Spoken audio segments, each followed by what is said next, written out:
Okay, so we've got the rom-com.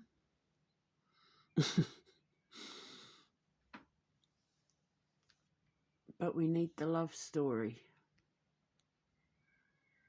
And I was thinking, what if we retell the love story between Princess Anahita and the Moon King, who at the time would be like a prince or a lord?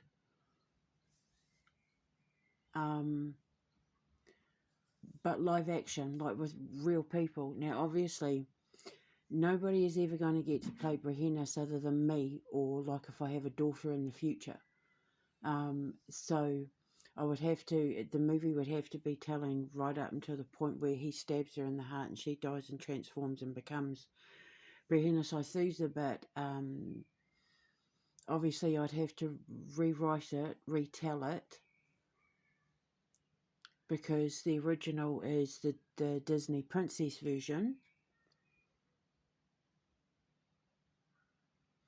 But it means that at the end of the movie, I'd have to make a cameo appearance. I'd have to have a small role in it, maybe. I don't really want anyone else playing Brahines Aithusa.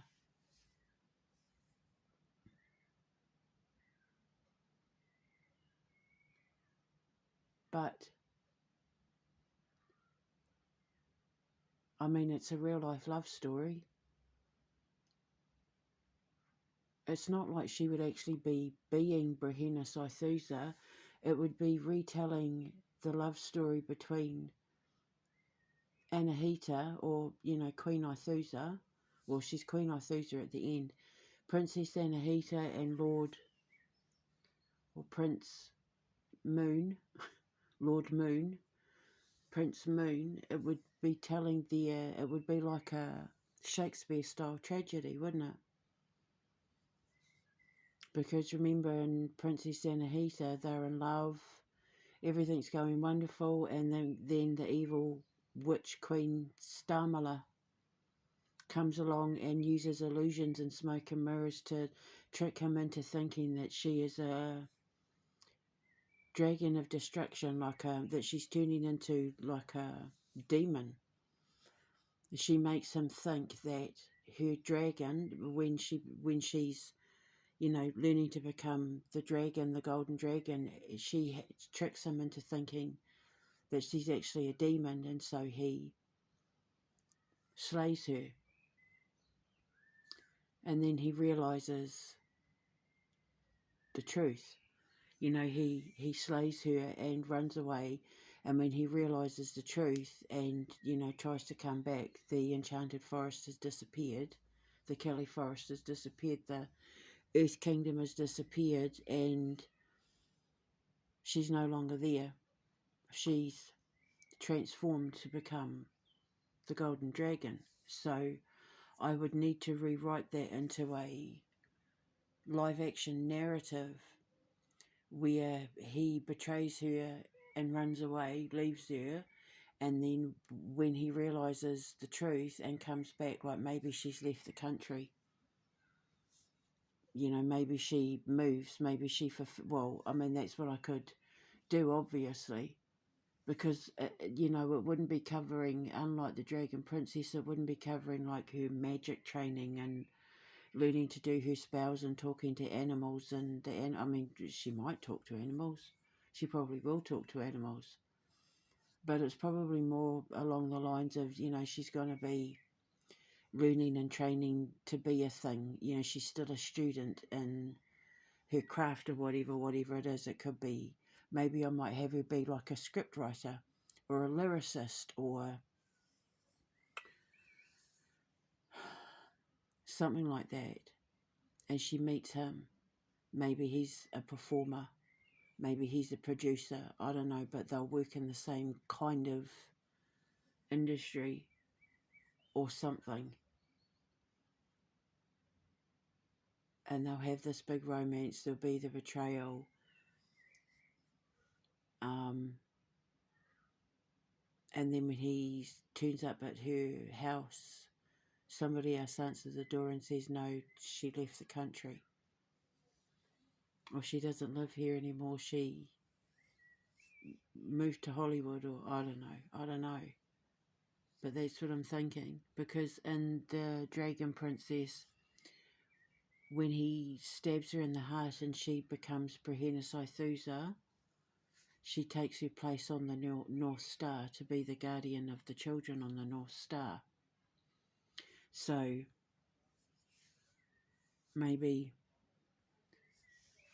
she's working to build this art school or something, and see, like if it was filmed here in the UK, she built an art school in Canada, and so he turns up at her house in the UK, and she's not here, she's in Canada. Do you know what I mean? So,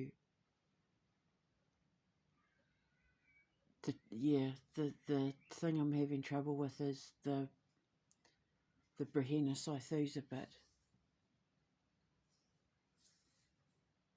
because it would be playing her in her, 20s and 30s maybe. Or, I mean, I could make it for an older couple, like a more mature couple, like couple in their 30s or 40s. It's just getting to the bit where she's Prehenna, Queen Aithusa, basically meaning the top of her field, the master of her field. Prehenna just means, like, basically she is at the top of her game, that she's unmatched, she's unbeatable, she's unrivaled, she is at the top of her field, pretty much. So that would mean in the movie she gets to fulfill her dream, and she does it without him, because that's how it's written in the Dragon Princess with the Moon King, unless I rewrote it so that he jumps on a plane and chases her down because he doesn't want to lose her. I don't know. But we have to do a love story. We've got the rom-com. My son and I are also working on a martial arts one. And I really, really, really want to do one that's like Masters of the Universe. Not to be mistaken with a little help from my friends, that's going to be like Narnia, with like animatronic beasties and people in really awesome costumes and stuff. Puppets and all of that, really cool. A dash of CGI, but nothing too over the top. But I really want to do like a Masters of the Universe style one too, and I think my boy might have come up with a way to do that quite well. So, love story. I don't know what to call. I was thinking of calling it something like, I don't know. It's got to be it's got to have something. It's got to have moon in it. Dragon moon. Dragon moon. Dragon moon.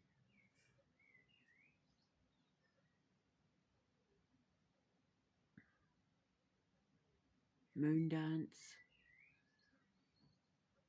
The moon dance. That sounds like it's probably already exists. It's got to have the moon in the title.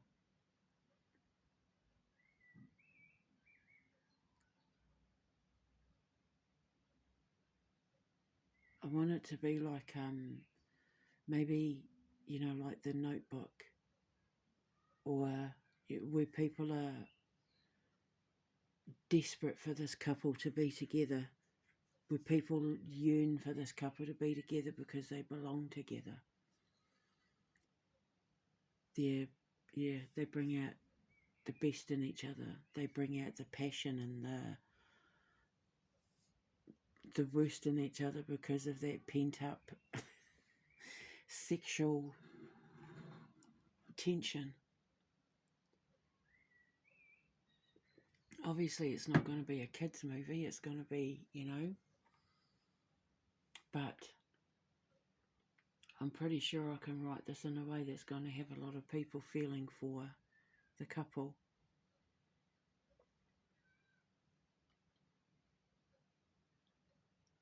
whoever plays Starmala or Stamala, however you want to say it, Starmala, the evil Queen Starmala, whoever plays her role is going to have to be very, very good at being a manipulative bitch. Going to have to act being a manipulative bitch very, very well.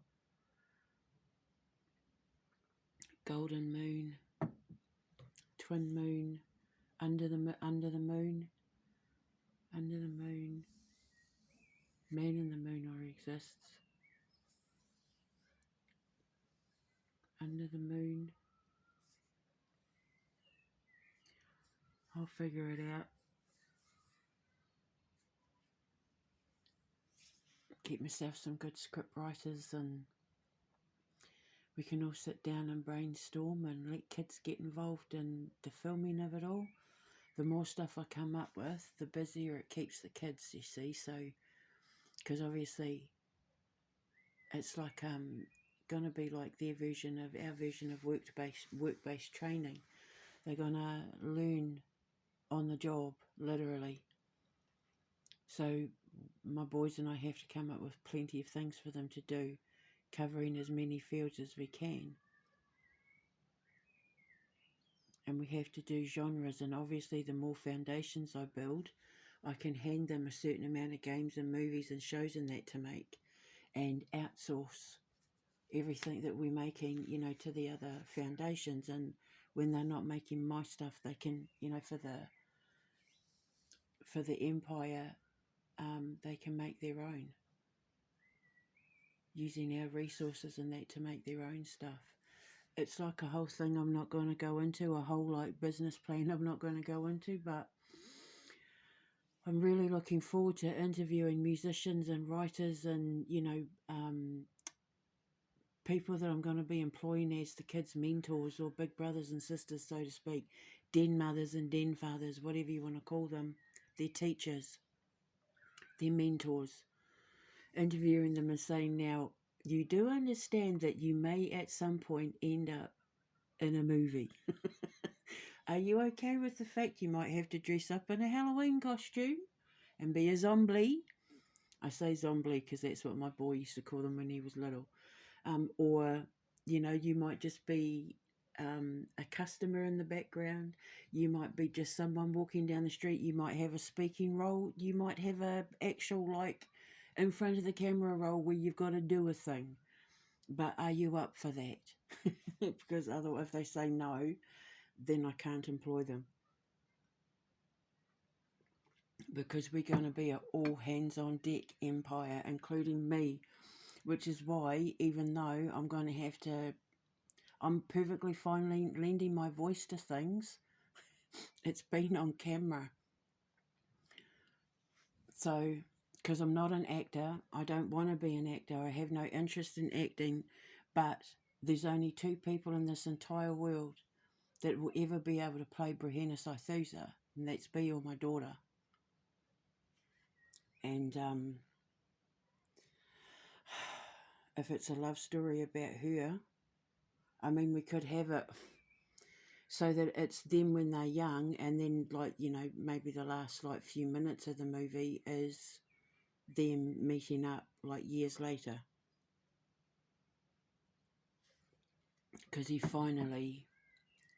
because in The Dragon Princess, he can only enter the Enchanted Forest or the Earth Kingdom, the Kali Forest, when he has the keys. He has to find the key to opening the gate, or, you know, because it's like Brigadoon, it's like an invisible kingdom. So when he leaves the kingdom, because he finds it accidentally, and then, you know, when he leaves it, it slams shut behind him, and it's gone, it vanishes. So then he sets out on a path to find the kingdom again, and the only way he can find the kingdom is to get the keys. I'm drinking cocoa.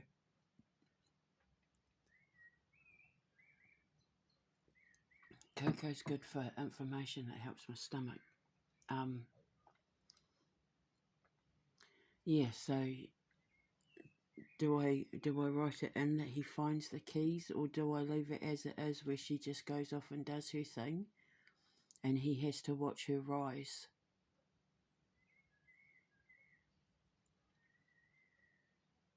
Knowing that he lost the love of his life, like I don't know. I mean, every love story ends with a happy ending, right? But it doesn't in The Dragon Princess, not as it stands right now.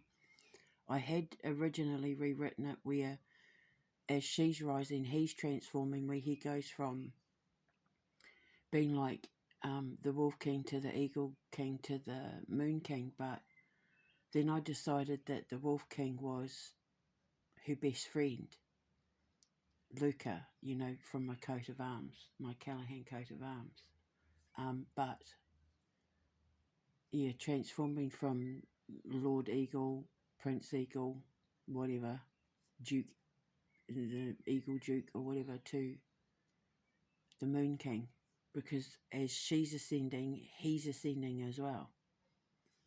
He just doesn't know it. So in the other ending where they end up together, he ascends to join her. After she becomes the North Star dragon, he ascends, he changes to become the Moon King.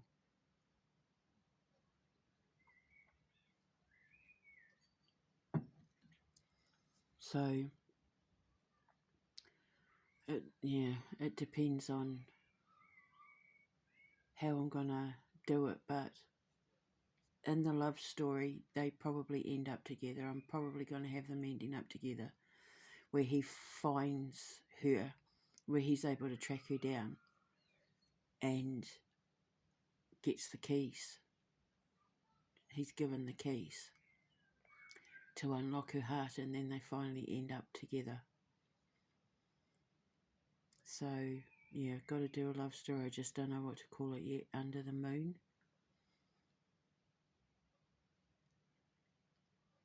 Under the Moon. Yeah, I'll give it a title. I'll call it Under the Moon for now, because remember, Princess Anahita and Moon King meet every night under the moon. So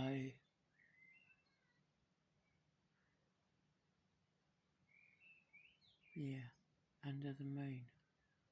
We'll see. If there's not a movie that already exists, I might call it Under the Moon.